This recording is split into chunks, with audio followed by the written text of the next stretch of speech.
بسم اللہ الرحمن الرحیم۔ گمنام ایرو کے معزز ناظرین، السلام علیکم۔ آئیے چلتے ہیں کہانی کی طرف۔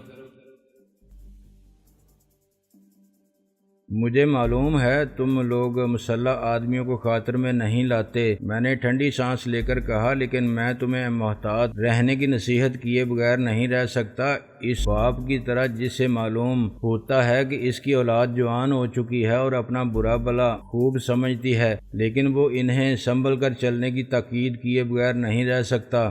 ہمیں اب بھی نصیحتوں کو سننا بھلا لگتا ہے سر، ہم بھی آپ کے بچے ہی ہیں، غلطی سے عمر میں تقریباً آپ کے برابر آ گئے۔ شفیع شاہ خوشگوار لہجے میں بولا۔ اس وقت تم کہاں ہو؟ میں نے پوچھا۔ ہم نے انجن بند کر رکھا تھا اور لہریں دھیرے دھیرے ہمیں کماڑی کی طرف لے جا رہی تھیں، لیکن آپ سے بات کرتے ہوئے میں نے آپ کی ہدایت ملتے ہی کیپٹن کو اشارہ کر دیا تھا۔ انجن سٹارٹ ہو چکا ہے اور ہم جزیرے کی طرف روانہ ہو چکے ہیں، اس نے بتایا۔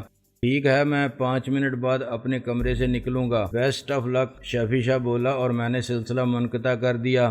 کچھ دیر تک میں بستر پر ہی بیٹھا سکوت شب کی سرگوشیاں سنتا رہا۔ اس دوران میری نظر انٹرکام پر جمی رہی۔ میں نے تو 7 اور 8 نمبر کا بٹن نہیں دبایا تھا، لیکن مجھے اندیشہ تھا کہ کہیں میرے کمرے میں بزر نہ بج اٹھے، لیکن ایسا نہیں ہوا۔ شاید تانیہ اور ثانیہ تھک ہار کر سو چکی تھیں۔ چند منٹ بعد میں دبے قدموں کمرے سے نکلا۔ سیڑھیوں کی طرف جانے کے بجائے میں کمرے کے گرد گھوم کر پچھلی طرف آ گیا۔ سیڑھیوں سے نیچے جانے کی صورت میں محافظوں سے یا کسی اور سے سامنا ہونے کا زیادہ امکان تھا۔ میں جس طرف سے آیا تھا ادھر سے ہی ایک ڈور ٹیرس پر کھلتا تھا۔ اس دروازے کے راستے میں ٹیرس پر آیا اور نہایت محتاط انداز میں نے ملگجے اندھیرے میں نیچے جھانک کر دیکھا۔ دیگر خالی جگہوں کے علاوہ اس عظیم الشان مکان میں چاروں طرف ایک کشادہ گلی سی موجود تھی، جس کا فرش ماربل کا تھا۔ اس فرش پر کچھ دور بے آواز قدموں سے ایک ہیولا جاتا دکھائی دیا۔ وہ میرے کمرے کے عقب سے گزر چکا تھا۔ اس کے کندھے پر گن اور سر پر ٹوپی تھی۔ وہ یقیناً گارڈ تھا۔ وہ لوگ مکان کے صرف سامنے کے حصوں میں نہیں، عقبی حصوں میں بھی گشت کرتے تھے۔ یوں ہی وہ گارڈ لان کے کونے پر نظر سے اوجھل ہوا۔ میں ٹیرس کی دیوار پر باہر کی طرف لٹک گیا۔ دیوار کے نیچے سے مجھے ایک ستون میسر آ گیا، جس کے سہارے پھسل کر میں ماربل کی روش پر پہنچ گیا اور لان کے کنارے کنارے رکوع کی سی حالت میں بے آواز قدموں سے دوڑتا ہوا اس کونے تک پہنچ گیا جہاں گارڈ میری نظر سے اوجھل ہوا تھا۔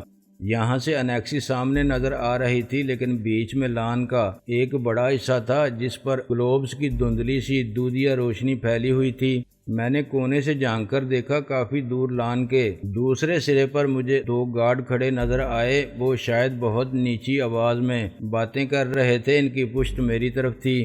میں چاہتا تو ان کی توجہ دوسری طرف ہونے کا فائدہ اٹھاتے ہوئے لان کے کنارے کنارے دوڑتا ہوا انیکسی تک پہنچ سکتا تھا، لیکن میں نے خطرہ مول نہیں لیا۔ میں ماربل کی روش عبور کر کے مکان کی بیرونی دیوار کے قریب چلا گیا۔ وہاں تک برائے نام روشنی پہنچ رہی تھی۔ دیوار کے ساتھ لگ کر میں کھسکنے لگا۔ اسی دوران ایک گارڈ نے ذرا گردن گھما کر دیکھا۔ میں فوراً اپنی جگہ ساکت ہو گیا تاکہ دیوار ہی کا ایک حصہ نظر آؤں۔ گارڈ دوبارہ منہ پھیر کر اپنے ساتھی سے باتیں کرنے لگا۔ پھر وہ باتیں کرتے ہوئے دھیرے دھیرے ایک طرف بڑھنے لگے۔ جو ہی وہ عمارت کی اوٹ میں میری نظروں سے اوجھل ہوئے، میں نے انیکسی تک کا فاصلہ اس بلی کی طرح دوڑ کر طے کیا جسے کہیں دودھ رکھا نظر آ گیا تھا۔ انیکسی کا فرنٹ لان کی طرف پڑتا تھا۔ میں اس طرف سے اس میں داخل نہیں ہو سکتا تھا، اس میں زیادہ خطرہ تھا۔ میں انیکسی کے عقب میں جا پہنچا۔ میری خوش قسمتی تھی کہ اس طرف بال کھاتا ہوا تنگ سا ایک گول زینہ موجود تھا، جیسا عموماً بعض عمارتوں کی پچھلی طرف ہوتا ہے۔ نچلی منزل کی تمام عقبی کھڑکیاں مجھے بند ملیں، اس لیے اسی گول زینے کے راستے مجھے بالائی منزل پر جانا پڑا۔ تنگ سی ایک بالکنی میں چلتے ہوئے میں نے یکے بعد دیگرے کئی کھڑکیوں پر قسمت آزمائی کی۔ آخر کار مجھے ایک ایسی کھڑکی مل ہی گئی جو اندر سے بند نہیں تھی۔ پوری انیکسی اندھیرے میں ڈوبی ہوئی تھی۔ میں نے کھڑکی ذرا سی کھول کر اندر جھانکا۔ کمرے میں مجھے کسی کی موجودگی کے آثار محسوس نہیں ہوئے۔ چند سیکنڈ بعد میری آنکھیں اس اندھیرے میں دیکھنے کے قابل ہو گئی۔ اندھیرا گہرا نہیں تھا، وہ ایک فرنشڈ بیڈ روم تھا، لیکن اس میں کوئی موجود نہیں تھا۔ دوسرے لمحے میں سکڑ سمٹ کر کھڑکی کے راستے اندر کود گیا۔ مجھے انیکسی میں داخل ہونے کا راستہ مل گیا تھا۔ اب میرے لیے پوری انیکسی کا جائزہ لینا مشکل نہیں تھا۔ تقریباً سب کمروں کے دروازے مجھے غیر مکفل ملے اور یہ دیکھ کر میری حیرت کی انتہا نہ رہی کہ تمام کمرے خالی تھے۔ سب کمرے فرنیشڈ تھے اور ان میں ضرورت کی تھوڑی بہت چیزیں موجود تھیں جس طرح میرے کمرے میں موجود تھیں، لیکن کسی بھی کمرے میں ایسی کوئی نشانی نہیں تھی جس سے ظاہر ہوتا کہ وہاں کوئی مقیم تھا۔ مجھے کچھ یوں لگا جیسے جوش و خروش سے دوڑتے دوڑتے میں یکدم ہی کسی بلند جگہ سے گر پڑا تھا۔ ایک لمحے کے لیے تو میری ساری خود اعتمادی ہوا ہو گئی۔ میری سمجھ میں نہ آیا کہ مجھے کیا کرنا چاہیے۔ میں ایک جگہ ملگجے اندھیرے میں ستون کے سہارے کھڑا ہو گیا اور گہری گہری سانسیں لینے لگا۔ یکدم ہی بہت سے سوال سانپوں کی طرح پھنکارتے ہوئے میرے سامنے آن کھڑے ہوئے۔ اگر قاسم بجلی نے مجھے دوستوں میں شمار کیا تھا تو اس نے مجھ سے جھوٹ کیوں بولا تھا کہ میرے کچھ مہمان ہیں سفید فام مقیم تھے؟ یہ بات اس نے خود ہی بتائی تھی۔ اس سلسلے میں کوئی سوال بھی نہیں کیا تھا کہ وہ شک میں مجھے مس گائیڈ کرنے کی کوشش کرتا۔ اب تک اس کا رویہ ہرگز ایسا نہیں رہا تھا جس سے ذرا بھی شک کا اظہار ہوتا۔ یہ کیا چکر تھا؟ واربل شرٹن کی طرف سے تو اسے کوئی اطلاع نہیں آئی تھی۔ وہ اسلام آباد میں ہمارے قید میں تھا، تو پھر کیا ہوا؟ X3 میں ہی کوئی گڑبڑ تھی۔ لیکن اگر قاسم بجلی مجھ سے کسی شک میں مبتلا ہوتا تو اب تک مجھے قابو میں کرنے کی کوشش کر چکا ہوتا۔ میں تو گویا شیر کی کچھار میں موجود تھا۔ کچھ دیر پہلے ہی میں دنیا و مافیا سے بے خبر سو رہا تھا۔ مجھے آسانی سے قابو میں کرنے کا اس سے اچھا موقع کون سا ہو سکتا تھا؟ بظاہر واربل شیرٹن نے بھی مجھے چکر دینے کی کوشش کی تھی۔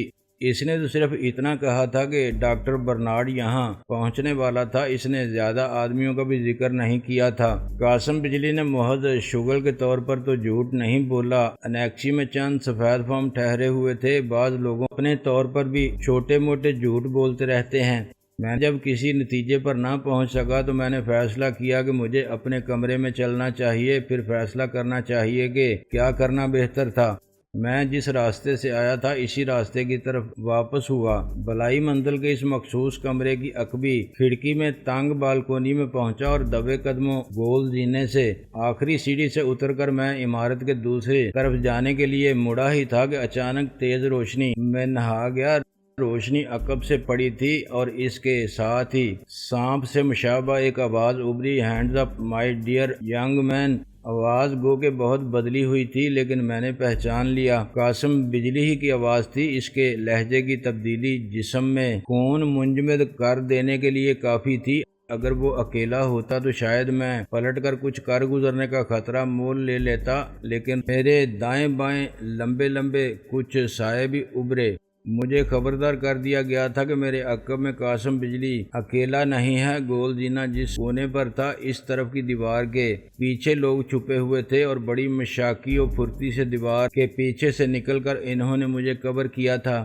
میں آہستگی سے گھومنے لگا تو قاسم بجلی کی پچکارتی ہوئی زہریلی آواز سنائی دی، نہیں نہیں برخوردار، جہاں ہو اسی حالت میں ساکت رہو، پتھر کے بت کی طرح، ورنہ چیتھڑے اڑ جائیں گے۔ میں نے اس کے حکم کی تعمیل کرنے میں عافیت جانی۔ ویسے بھی جھٹکا شدید تھا۔ مجھے اس سے سنبھلنے، کچھ سوچنے سمجھنے اور حالات کا جائزہ لینے کے لیے چند سیکنڈ درکار تھے۔ میں نے کن اکھیوں سے پیچھے دیکھنے کی کوشش کی۔ مجھے صرف ایک شخص نظر آیا جس کے ہاتھ میں سب مشین گن تھی۔ عقب سے کوئی اور شخص میرے قریب آیا۔ اس نے ترچھا رہتے ہوئے نہایت محتاط انداز میں میری تلاشی لی۔ میں نے یکدم اسے پکڑ کر ڈال بنانے کے بارے میں سوچا، لیکن یہ کام ذرا مشکل اور خطرناک نظر آیا۔ مجھے معلوم نہیں تھا کہ باقی مسلح افراد کس کس پوزیشن پر تھے۔ تلاشی لینے والا بھی ان معاملات میں منجا ہوا معلوم ہوتا تھا۔ اسے یقیناً پہلے ہی اندازہ تھا کہ اسے ڈال بنانے کی کوشش کی جا سکتی تھی۔ وہ بدکے بدکے سے انداز میں ذرا فاصلہ رکھتے ہوئے تلاشی لے رہا تھا۔ میں ابھی تک صحیح طور پر اس کی شکل نہیں دیکھ سکا تھا۔ اس نے بے آواز بلند قاسم بجلی کو اطلاع دی، اس کے پاس کچھ نہیں ہے سر۔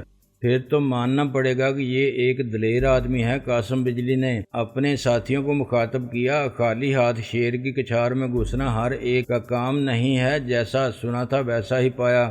اس جملے پر میں چونکے بغیر نہ رہ سکا۔ اس نے میرے بارے میں یعنی مسٹر عارف کے بارے میں کہاں سے کچھ سن لیا تھا۔ قاسم بجلی نے مجھے مخاطب کیا، اب تم ہماری طرف گھوم سکتے ہو، لیکن نہایت آہستگی سے اور کوئی چلاکی دکھائے بغیر۔ اسی میں تمہاری بھلائی ہے۔ ہم فی الحال تمہاری دلیری اور پھرتی کا کوئی نمونہ دیکھنے کے موڈ میں نہیں ہیں۔ میں نے ہاتھ بدستور بلند رکھے اور اس کی ہدایت کے مطابق آہستگی سے گھوما۔ میں نے دل ہی دل میں خدا کا شکر ادا کیا کہ میں نے بغیر سوچے سمجھے کوئی قدم نہیں اٹھایا تھا۔ اس نتیجے میں میرا جسم چھلنی ہونے کے امکانات کافی روشن تھے۔ قاسم بجلی کے دائیں بائیں 4 آدمی فائرنگ اسکواڈ کے سے انداز میں سب مشین گنیں سنبھالے انگلیاں رکھے یوں کھڑے تھے گویا کسی بھی لمحے انہیں مجھ کو شوٹ کرنے کا سگنل ملنے والا ہو، لیکن ان کے چہرے اس طرح سپاٹ اور تاثرات سے عاری نہیں تھے جس طرح عموماً فائرنگ اسکواڈ کے ہوتے ہیں۔ ان چہروں پر تو اس طرح خشونت اور خونخواری تھی جیسے ان کی مجھ پر کوئی پرانی اور ذاتی دشمنی چلی آ رہی ہو۔ ایک شخص طاقتور سرچ لائٹ سنبھالے کھڑا تھا جس کی روشنی آنکھیں چندیا رہی تھی۔ چھٹا شخص وہ تھا جس نے میری تلاشی لی تھی، اب انہی کے انداز میں ان کے ساتھ کھڑا تھا۔ وہ سب ذرا ہٹ کر ایک الگ ہی زاویے سے مجھے کور کیے کھڑا تھا۔ ان کے علاوہ خود قاسم بجلی بھی تھا جو ایک اوزی سنبھالے ٹانگیں چوڑی کیے یوں ان کے درمیان فرش پر جمع کھڑا تھا جیسے کسی نادیدہ طوفان کے سامنے دیوار بننے کی کوشش کر رہا ہو۔ اس وقت وہ بہت مختلف قسم کا قاسم بجلی نظر آ رہا تھا۔ جب سے میری اس سے ملاقات ہوئی تھی میں پہلی بار اسے تاریک چشمے کے بغیر دیکھ رہا تھا۔ اس وقت اس کی آنکھیں بلا شبہ شیطان کی آنکھیں دکھائی دے رہی تھیں۔ وہ بڑی عمر کا شخص تھا لیکن اس کی آنکھوں میں بلا کی چمک تھی، مگر یہ صحت مندانہ چمک نہیں تھی۔ اس چمک کی وجہ سے ہی اس کی آنکھیں زیادہ شیطانی نظر آ رہی تھیں۔ اس کے علاوہ اس تاثر میں کچھ دخل ان آنکھوں کی ساخت کا بھی تھا۔ اس کے ساتھ جو افراد تھے انہیں میں دن میں گارڈز کے طور پر مکان کے ارد گرد گھومتے دیکھ چکا تھا، لیکن اس وقت ان کے تاثرات جتنے بدلے ہوئے تھے ان کی وجہ سے ان کی شکلیں بھی کچھ مختلف دکھائی دے رہی تھیں۔ وہ پہلے سے کہیں زیادہ مستعد بھی نظر آ رہے تھے۔ وہ سب کچھ اس طرح مجھے کور کیے کھڑے تھے جیسے ان کے سامنے ایک فرد نہیں پوری بٹالین موجود ہو۔ تمہیں کس کی تلاش تھی؟ افضل چودھری قاسم بجلی نے بڑی ملائمت سے پوچھا۔ یہ میرے لیے ایک نیا جھٹکا تھا کہ وہ مجھے پہچانتا تھا۔ اس نے واقعی میرے پیروں تلے سے زمین کھینچنے کا پورا بندوبست کر رکھا تھا، تاہم میں نے بدحواس ہونے کی بجائے معصومیت کا مظاہرہ کرنے کی پوری کوشش کی۔ تمہیں کس نے بتایا کہ میرا نام افضل چودھری ہے؟ اس قسم کی باتیں لوگ آ کر ہمیں نہیں بتاتے۔ برخوردار وہ دھیمے لیکن زہریلے لہجے میں بولا، ہم خود ایسی باتوں کا علم رکھتے ہیں۔ کاروبار کی ظالم دنیا میں میرے ہی ان گنت روز و شب گزرے ہیں میرے چاند۔ اگر میں اتنا ہی گدھا ہوتا تو اتنا دولت مند نہ ہوتا، ایک مچھیرے کا بیٹا ہو کر آج اس مقام پر نہ ہوتا جہاں تم مجھے دیکھ رہے ہو۔ میرے باپ کے پاس سر چھپانے کے لیے جھونپڑی بھی نہیں تھی۔ میں نے ایک ٹوٹی پھوٹی کشتی میں جنم لیا تھا۔ مچھلیاں جمع کر کے بیچنے والا ٹھیکیدار بھی میرے باپ کو غصے میں آ کر لات رسید کر دیتا تھا۔ آج میرے ایک ٹیلی فون پر بڑے بڑے وزیر سفیر اپنی خوابگاہیں چھوڑ کر دوڑے چلے آتے ہیں۔ میں خاموش رہا۔ اگر وہ اپنی عظیم و شان کامیابیوں پر روشنی ڈال کر تھوڑی سی خوشی محسوس کرنا چاہتا تھا تو اسے اس کا موقع دینے میں کوئی حرج نہیں تھا۔ میرا ذہن اس دوران کسی اور ٹریک پر تیزی سے دوڑ رہا تھا۔ میں اپنے لیے کوئی حکمت عملی اختیار کرنے کے بارے میں سوچ رہا تھا۔ فرض کرو میں افضل چودھری بھی ہوں تو اس سے کیا فرق پڑتا ہے؟ تمہاری نظروں میں اہمیت تو صرف اس حوالے کی ہونی چاہیے جس کے ساتھ میں یہاں آیا ہوں۔ کوڈ ورڈ RX3 سننے کے بعد تو تمہیں اس بات سے کوئی غرض ہی نہیں ہونی چاہیے کہ میں کون ہوں۔ میں نے اپنی دانست میں دلیل سے کام لینے کی کوشش کی۔ ایسی بات نہیں ہے، اس نے گویا میری غلط فہمی دور کر دی۔ انسان کی اصل شخصیت کی اہمیت تو ہر حال میں رہتی ہے۔ اہم نکتہ شاید تمہیں معلوم نہیں تھا کہ RX3 کے حوالے سے آنے والوں کو اپنی اصل شخصیت چھپانے کی ضرورت نہیں رہتی، خواہ وہ جیل توڑ کر گھر آئے ہوں۔ دوسری یہ کہ اس کوڈ ورڈ کے ساتھ آنے والے کو چوروں کی طرح رات کے وقت میرے گھر میں جھانکتے پھرنے کی ضرورت نہیں۔ اسے خواہ کوئی بھی کام ہوتا، کسی کی بھی تلاش ہوتی، وہ سیدھا مجھ سے کہہ سکتا تھا۔ اس نے ایک لمحے کے لیے خاموش ہو کر ٹھنڈی سانس لی۔ ڈیئر افضل چودھری، بات صرف اتنی ہے کہ بات نہیں بن رہی۔ میں نے تمہیں اس وقت پہچان لیا تھا جب میں نے تمہیں تمہارے ہی ہوٹل کے سامنے سے گاڑی میں بٹھایا تھا اور میری کھوپڑی اس وقت گھوم گئی تھی۔ میں چکرا کر رہ گیا تھا کہ تم جیسی صاف ستھری شہرت رکھنے والے بزنس مین کو اس ریفرنس سے میرے پاس آنے کی کیا ضرورت پیش آ گئی تھی۔ پھر میں نے اپنے آپ کو سمجھایا، پیارے قاسم بجلی، یہ دنیا ہے، یہاں کچھ پتہ نہیں کون کس روپ میں ہے۔ میں تمہیں اپنے ساتھ تو لے آیا نہایت محبت سے، اپنے گھر میں بھی ٹھہرایا، لیکن فوری طور پر اپنے کچھ خاص آدمیوں سے رابطہ کیا اور انہیں تمہارے بارے میں مطلع کیا کہ افضل چودھری اس ریفرنس کے ساتھ میرے پاس آئے ہو، کہیں کوئی گڑبڑ تو نہیں۔ تب مجھ پر انکشاف ہوا کہ تم تو میرے دوستوں کو بہت ہی شدت سے مطلوب ہو، تمہارے ساتھ تو ان کا کوئی لمبا ہی چکر ہے۔ میں نے خاص طور پر تمہیں ٹھہرانے کے لیے وہ بیڈ روم دلایا جس پر نظر رکھی جا سکتی ہے۔ پہلی ہی رات تم چوروں کی طرح چوری کرتے پکڑے گئے۔ میں ایک طویل سانس لے کر رہ گیا۔ مجھے اندازہ ہو گیا ادھر ادھر کی ہانکنے کا کوئی فائدہ نہیں تھا۔ شاید قسمت نے دھوکہ دیا تھا، شاید میں اپنی خوش قسمتی پر تکیہ کرنے کا عادی ہو چکا تھا، اس لیے فی الحال وہ میرا ساتھ چھوڑ گئی تھی۔ میرے تاثرات میں شاید کوئی تبدیلی آئی تھی جسے محسوس کرتے ہوئے قاسم بجلی طرح طمانینت سے مسکرایا اور بولا، سوال کی اب کوئی اہمیت تو نہیں رہی، پھر بھی کیا تم بتانا پسند کرو گے کہ اس وقت تمہیں کس کی تلاش تھی؟ تمہارے دوستوں کی۔ میں نے گویا اس کے سامنے تسلیم کرتے ہوئے سچ بولنے کا فیصلہ کیا۔ ان کے نام بتانا پسند کرو گے؟ نام مجھے معلوم نہیں ہے۔ بہت خوب، اس نے سر ہلایا۔ تمہیں میرے نام معلوم دوستوں کی تلاش ہے؟ تمہیں کیسے معلوم تھا کہ ان سے میرے گھر میں ملاقات ہو سکتی ہے؟ خفیہ ایجنسیوں کو کچھ سراغ ملا تھا، انہوں نے مجھے یہاں بھیج دیا، میں نے جواب دیا۔ اس نے ہلکا سا قہقہ لگایا۔ مجھے معروف کرنے کی کوشش کر رہے ہو؟ مجھے اس کی کیا ضرورت ہے؟ میں نے کندھے اچکائے۔ مجھے معلوم ہے کہ تم جیسے آدمی اس وقت تک کسی سے معروف نہیں ہوتے جب تک موت ان کا گلا نہیں دبوچ لیتی۔ ان کے پاس آدمی ختم ہو گئے تھے کیا جو انہوں نے تمہیں بھیج دیا؟ میں کیا کہہ سکتا ہوں، میں نے جواب دیا، پھر ایک لمحے کے توقف سے کہا، ویسے مجھے ذاتی طور پر بھی ڈاکٹر برنارڈ نامی ایک شخص کی تلاش تھی۔ Doctor Bernard? اس کی پیشانی پر شکنیں ابھر آئیں۔ یہ نام کبھی سنا نہیں اور نہ ہی اس نام کے کسی آدمی کا یہاں آنے کا پروگرام تھا۔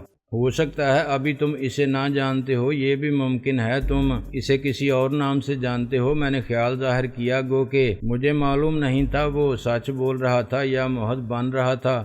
خیر، یہ کوئی اہم بات نہیں ہے، وہ بے پرواہی سے بولا۔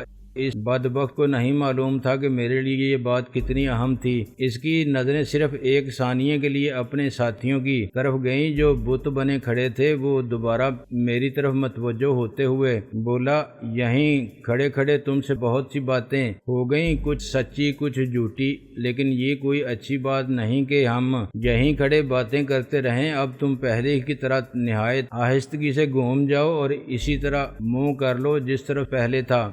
اس کا مطلب تھا کہ ان کی طرف سے میری پشت ہو جاتی۔ میں نے حتی الامکان پرسکون لہجے میں کہا، تم مجھے گولیاں مارنا چاہتے ہو تو سینے ہی پر مار دو، میں پیٹھ پر گولی کھانا نہیں چاہتا۔ اس نے ایک بار پھر ہلکا سا قہقہ لگایا، کسی فلم ہیرو کی سی بچکانہ باتیں مت کرو اور نہ ہی محاوروں کے چکر میں پڑو۔ پیٹھ پر گولی کھانے والا ہر آدمی بزدل نہیں ہوتا۔ کبھی کبھی بڑے بڑے سورماؤں کو پیٹھ پر گولی لگ جاتی ہے اور کبھی کبھی بڑے بزدل بھی اتفاق سے سینے پر گولی کھا کر مر جاتے ہیں۔ بہادری اور بزدلی کے اس پیمانے کو صرف محاورے کی حد تک ہی رہنے دو۔ پھر ایک لمحے کے توقف سے وہ بولا، ویسے بھی ہمارا اس وقت تک گولی چلانے کا ارادہ نہیں ہے جب تک تم میری ہدایت کی خلاف ورزی نہ کرو۔ تم مجھے کہاں لے جانا چاہتے ہو؟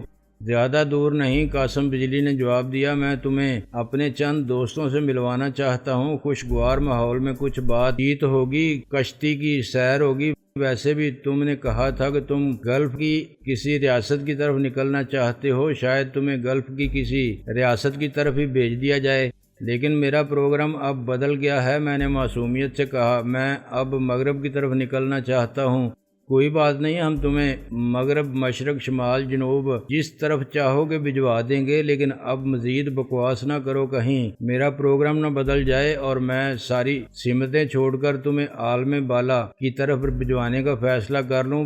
وہ قدرے ناگواری سے بولا، میں قاسم بجلی کو باتوں میں لگا کر جتنی مہلت حاصل کر سکتا تھا کر چکا تھا، لیکن اس دوران مجھے کچھ کر گزرنے کے لیے کوئی لمحہ مناسب نظر نہیں آیا تھا۔ ان سے کوئی ایک لمحے کے لیے بھی غافل نہیں ہوا تھا، کسی نے کوئی حماقت نہیں کی تھی۔ ایسے موقعوں پر میں کسی کی طرف سے ذرا سی غلط حرکت کا منتظر رہتا تھا، جو عموماً میرے لیے صورتحال کو الٹ دینے کا سبب بن جاتی تھی، لیکن اس وقت تو کچھ ایسا معلوم ہوتا تھا کہ سب سے بڑی حماقت مجھ سے ہی سرزد ہو چکی تھی۔ کوئی اور ذرا سی بھی غلطی کرنے کے لیے تیار نہیں تھا جس سے میں تھوڑا بہت فائدہ اٹھا سکتا۔